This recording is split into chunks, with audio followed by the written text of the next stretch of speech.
But as a leader, you've got to make mistakes along the way to be successful, and you have to learn your path. And I was young and arrogant and dumb and a bull in a china closet, and all the things that I still fight in my career today, was where I was at that time. And you're right, 24, it wasn't easy. Yeah. The one thing I knew how to do at 24 was I knew how to work open and close 7 days a week. I could work harder than anyone else in the facility, at least in my mind, and that's what I did. I set a pace that was crazy and ridiculous and unfair to the rest of the world. I would never do that to somebody today, but it's all part of those lessons learned.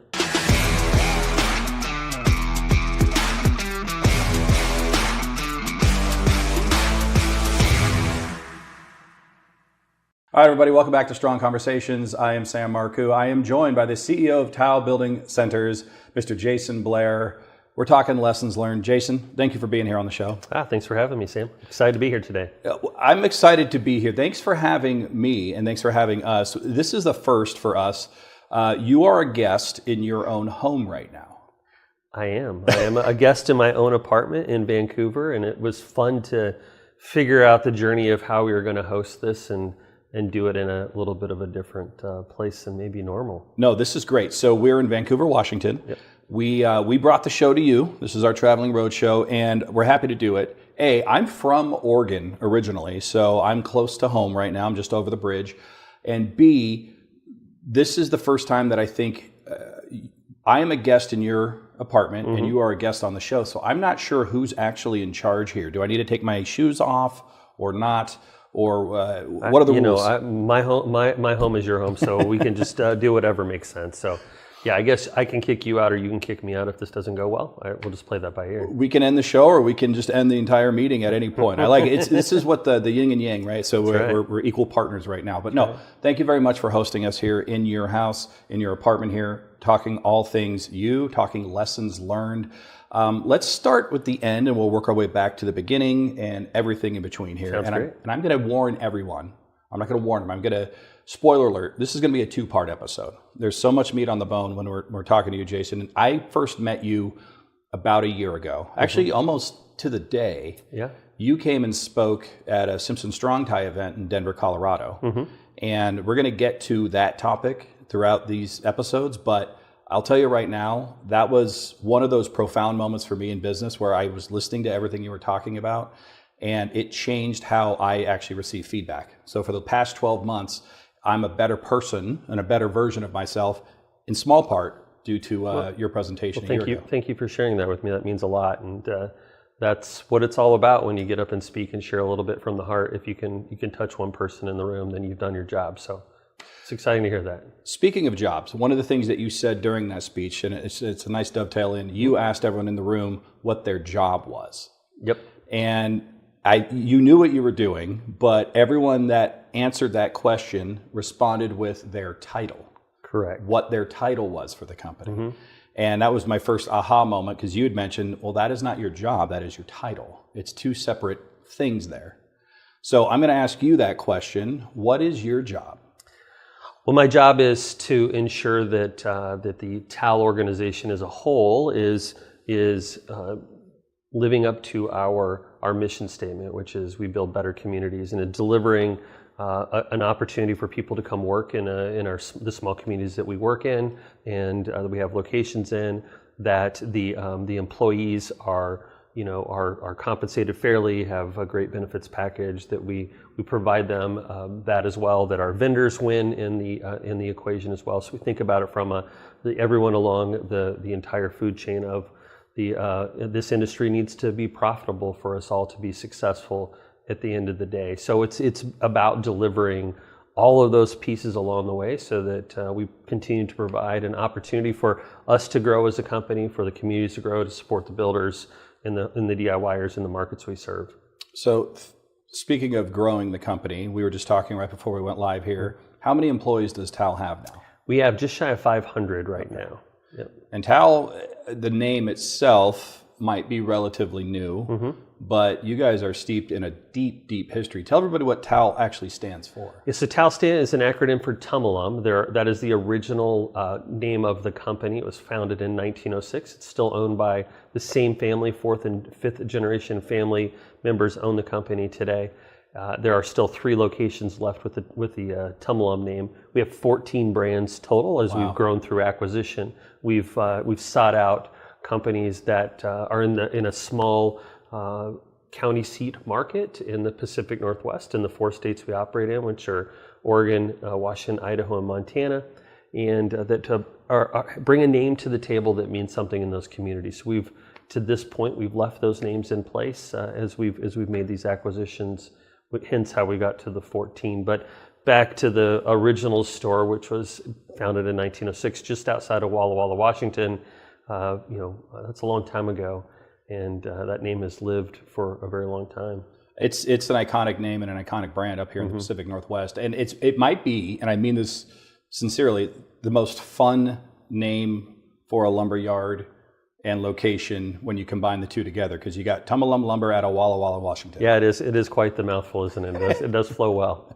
It is. I like that a lot. So that's where we are now, Yep. and I appreciate you giving us some insight there. We're gonna circle back to that, but we're gonna go back to the beginning here, because we're in Vancouver, Washington right now, but you're not from here originally, right? That's right. I grew up in Tucson, Arizona. Okay. I moved to Tucson from Indiana when I was 5. And my parents were moved for work. They lived in Indiana, where that manufacturing environment there wasn't a good, sustainable, long-term career. So I thank my parents a lot for moving us to Arizona and providing an opportunity to live a different lifestyle than we would have in the Midwest. Do you have any memories of Indiana?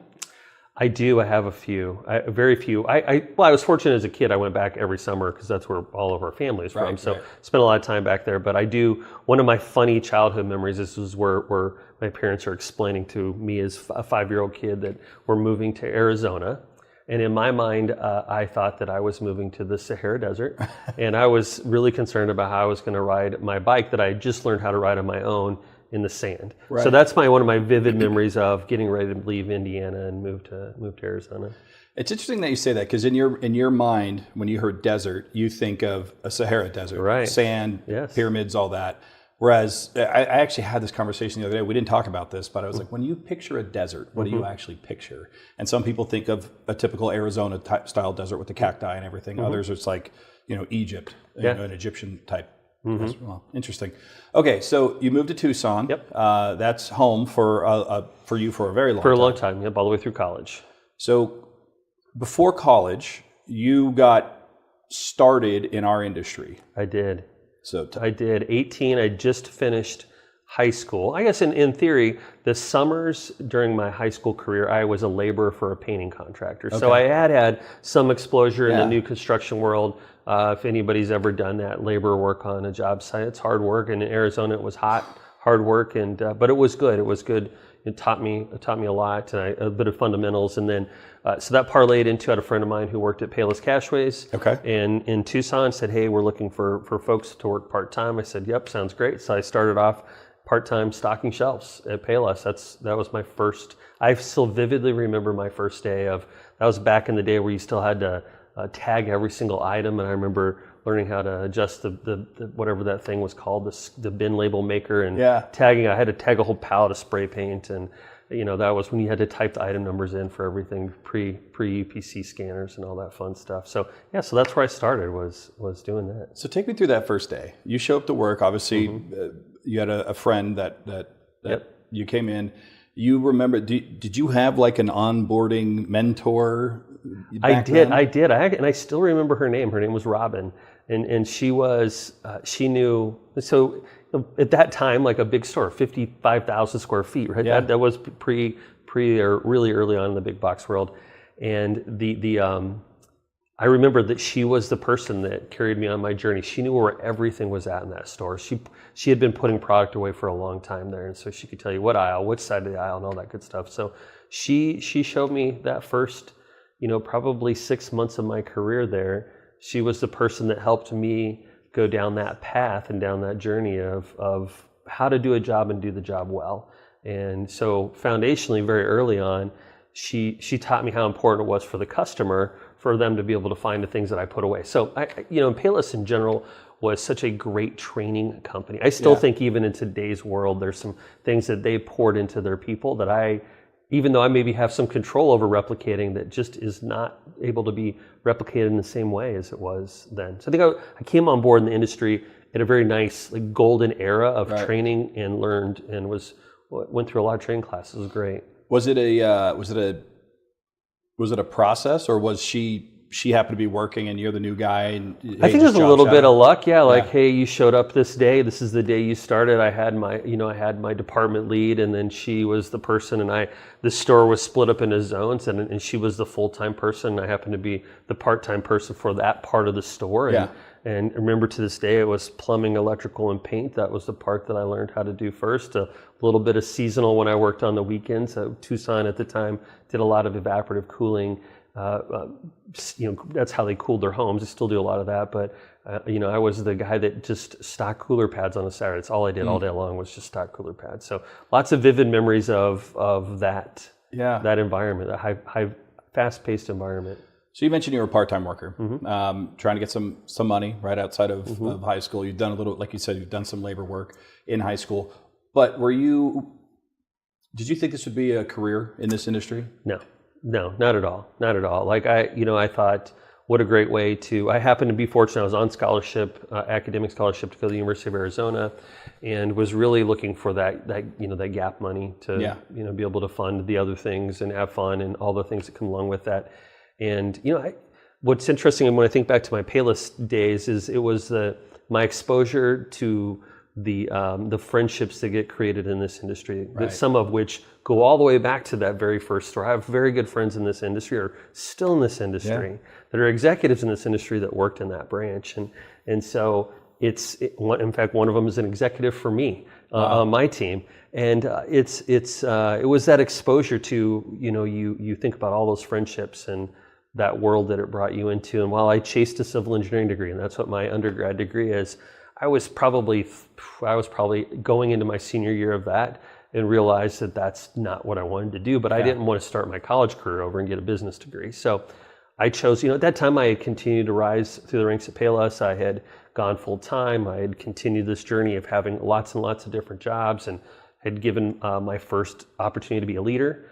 And that was over 10 or 12 people at the time, which is crazy to think back that I was probably 20 years old and somebody let me lead that many people.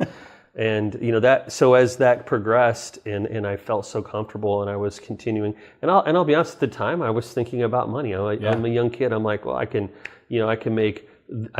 was making more money hourly working for Payless than if I were to become a civil engineer for like a city organization. So there was a little bit of that mindset that was going on at the time, right or wrong, but I don't think it's wrong. I mean, I think that's one of the things that I deal with a lot, is how do you attract teenagers or young adults into this industry?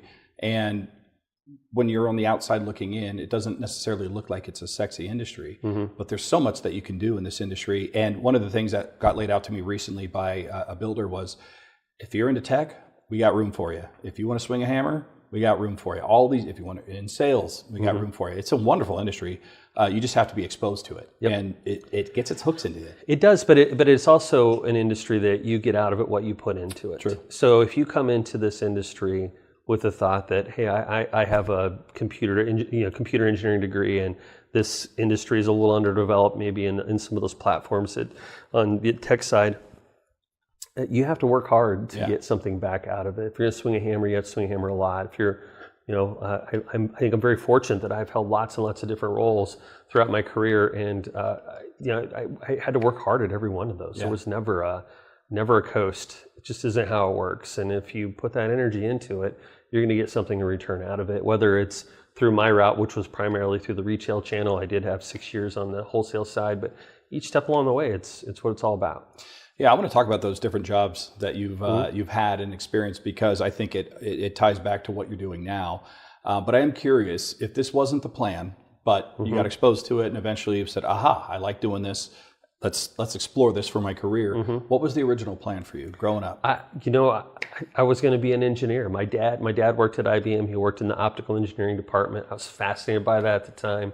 I did well in school. I thought, hey, I'm going to go to college and I want to be an optical engineer, and Yeah. I made it one semester and went, yeah, that is not for me. I actually, weirdly as it may sound, I didn't understand at the time things you couldn't see. Yeah. So you couldn't see light, and you took a lot of electrical engineering classes, was just baffling to me. So a friend of mine was in civil engineering, somebody who's one of my very dear best friends today. I moved over to civil. I was like, that's something I can think about, building bridges and roads and that kind of stuff. So that's how I got there. Okay. And then life takes you on the journey that you into go on. I think you just have to be eyes wide open and take on opportunities as you move along the way. Did you grow up, did you have brothers, sisters? I have one younger brother, 3 years younger than I am. Is he in the industry?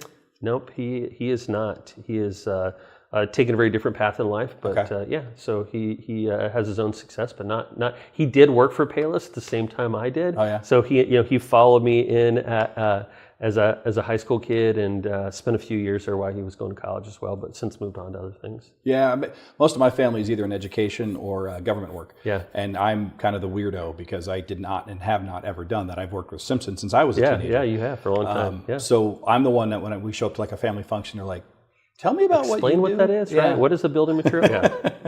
Although every now and then, trust me, I have aunts and uncles when they're building a deck. All of a sudden, they're very You are aware the of what I expert. do. They need to know what you know. Yeah. It's great. So talk to me about college, because you are very passionate, as most alumni are from this school, about the University of Arizona. I am a big believer in the University of Arizona.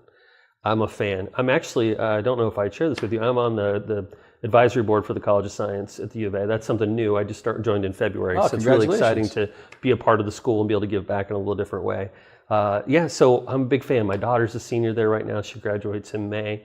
My wife and I went there. I met her there. My brother and his wife both went there. So my family has been very all in U of A. And I think it was a unique environment. You grow up in a town of 1 million people. It wasn't 1 million people when I was there, but it's 1 million people today. And there's no pro sports. And so you grow up exposed to this school. And then, I applied at the other schools and I got in some other places. But at the end, Arizona was a really smart financial choice for me, but also was a school I had been exposed to.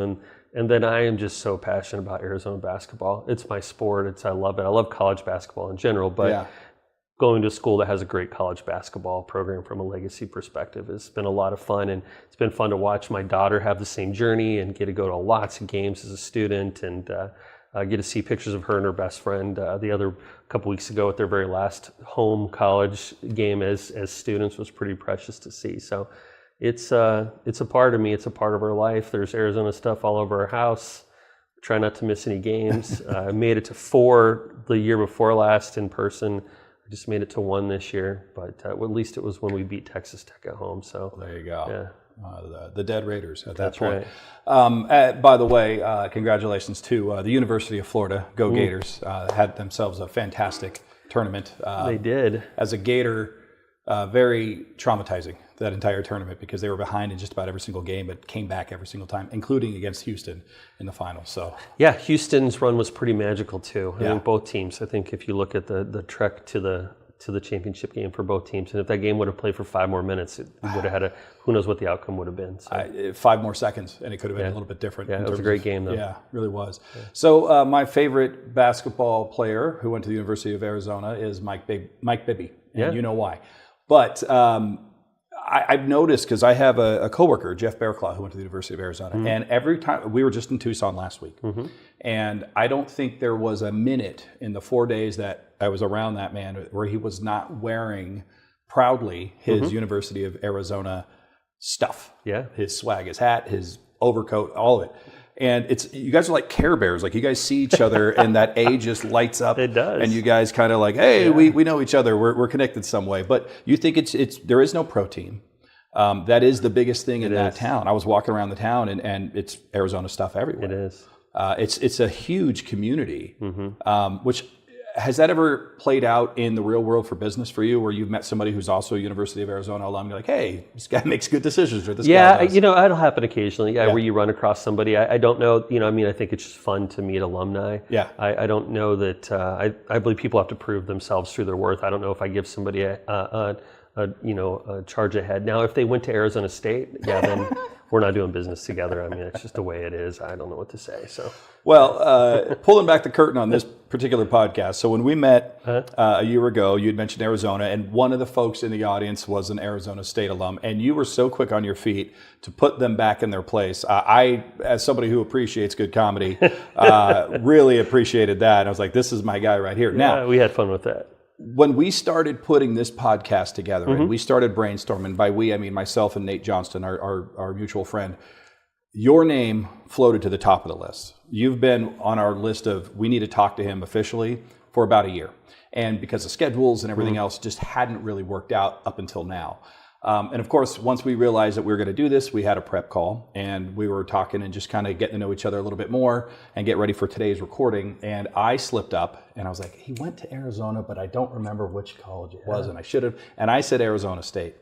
And you corrected me. And I thought that was it. We were not doing this podcast anymore. Well, I didn't hang up. So, and it's very humbling that you guys wanted to be beyond this. So thank you for those kind words. No. You are welcome, and thank you again for being here, a guest in your own home. But tell me, let's finish up with Arizona. What's your favorite memory of school, and maybe what was the big takeaway leaving college that you've carried forward with you?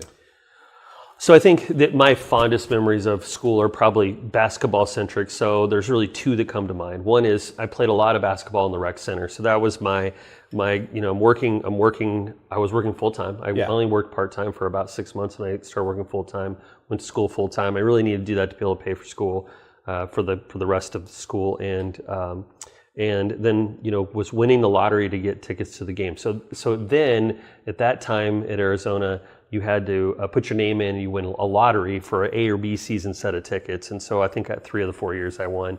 So going to those games was magical. And 2 of the 3 years I had seats right behind the basket. So you're really close to the floor. So those are the 2 things that I really remember about going to school. The big takeaway for me was just the sense of accomplishment. Was that, when I made a decision that I'm probably not going to be an engineer, I focused hard on completing my senior project and getting a great grade on it. And that was, to me, I wanted to prove to myself that I could have been an engineer, and I could always fall back on it, but probably not what I was going to do. But just completing that degree and setting myself up for that accomplishment life was my big takeaway from going to school there. And I'm a diehard fan. I've got lots of friends, friends that work there, and it becomes, you just carry it with you as part of your life afterwards. Yeah, I mean, I would imagine it would have been easy for you to quit and say, well, I know I'm not going to do this, so I'm not going to waste my time going through all of this. But instead, you let's just say you went to the mindset of bear down, and finished it, and like you said, you had that sense of accomplishment. What did that do for you for your self-confidence? What did that do for you as you progressed throughout your career and you were maybe up against something that you're like, man, this isn't working, or I don't want to do this? Yeah. Did that change? Yeah, a little bit. I think something maybe in the second episode we'll talk a little bit about that the pace at which something you put energy into actually pays itself off. Yeah. And so what I think I learned from college, and went back and got my master's when I was 30, is that the education is a foundation for something that happens later, in my opinion. And it takes time for that to blossom and to grow into something that's really meaningful. And so you begin to build off of that over time, and that education is just that foundation. So the engineering education has a very black and white mindset in general, right? It's all built on rules. And the rules either work or they don't in the world of engineering. Gravity is always constant, right, and things either work or they don't. And so you end up with that part, and then going back again, the master's later brought some of the colorful parts, I think, to the equation for me, and created this mindset that really didn't mean a whole lot until I was well into my 40s. Yeah. I mean, I'm not saying it didn't matter along the way, but it didn't pay for itself like I wanted it to immediately. It took time for that all to come together. Did you? Because there's a gap there from when you did your undergrad to getting your MBA. Do you think that gap helped you? That life experience, going out, working, managing, getting all of that underneath, did that help you? It did. I would have, when I started my MBA, I had been a branch manager level for about 6 years, and I think the MBA was much more meaningful at that point. I think back what would have happened if I would have gone right into that. And first of all, I wasn't mentally in the right headspace to do that. But the ability to apply it to real life scenarios as I walked through the education was very meaningful because it helped form a different way to think as I moved throughout my business career. Just one of the components of. And I think one of the lessons that we'll talk about in the second episode here is probably centered around patience and just giving yourself that grace. But I'm a very impatient man, so we're going to get to episode 2 here very, very quickly. But before we do, you had mentioned being a branch manager, and I think were you 24 years old? 24. 180 people worked at the branch. I look back and think about what crazy person allowed me to do that. His name is Jim. He was a great guy. And I greatly appreciate that he gave me that opportunity, and he's still in this industry. And you always think about there's those times in your life where people gave you a shot that believed in you a little more than you believe in yourself. I believe you have to have that. I like to do that for people personally, but I think you have to have those opportunities in life where people believe in you a little more than you believe in yourself and push you into something that's uncomfortable. And here I am 35-ish years, well, not 35 from that, but 30 years later from that, about that big opportunity to take that first leap at a very early age. How did you even convince yourself to say yes to that level of responsibility at 24 years old? I don't think I didn't. No wasn't in the vocabulary. It wasn't like presented in a way that no was a choice. Right. I suppose it could have been, but I was looking for opportunities to advance my career and continue to build that foundation for my family. My wife and I had just gotten married, I think, or if we hadn't, we were getting ready to get married, and so looking towards the future, what this life is going to lead towards. That was a really cool, fun chance to get to take on a leadership role. I was an assistant manager essentially in the world of Payless at the time, and they restructured and did some things. So you just sometimes you got to be able to run up to that cliff and jump off and trust that it's all going to work out. Yeah, I mean, at 24 years old, I know what I was doing at 24, and if I had to be responsible for one other person other than myself, let alone 180 employees, that would have been very daunting for me. I don't know that I would have had the ability to even say yes. I think I would have found the word no in my vocabulary somewhere. Yeah, I was not a very good leader. I think back, there's a couple of people I talked to later in life who were people that I actually went to high school with that worked in the same facility and reminded me of how green my leadership style was, and those were not the words they used. But as a leader, you've got to make mistakes along the way to be successful, and you have to learn your path. And I was young and arrogant and dumb and a bull in a china closet, and all the things that I still fight in my career today, was where I was at that time. And you're right, 24, it wasn't easy. Yeah. The one thing I knew how to do at 24 was I knew how to work open and close 7 days a week. I could work harder than anyone else in the facility, at least in my mind, and that's what I did. I set a pace that was crazy and ridiculous and unfair to the rest of the world. I would never do that to somebody today, but it's all part of those lessons learned. Yeah. Well, we're going to talk about the greenish nature of your leadership. I think that's how we're going to kick off part 2 with Jason Blair. Stick around.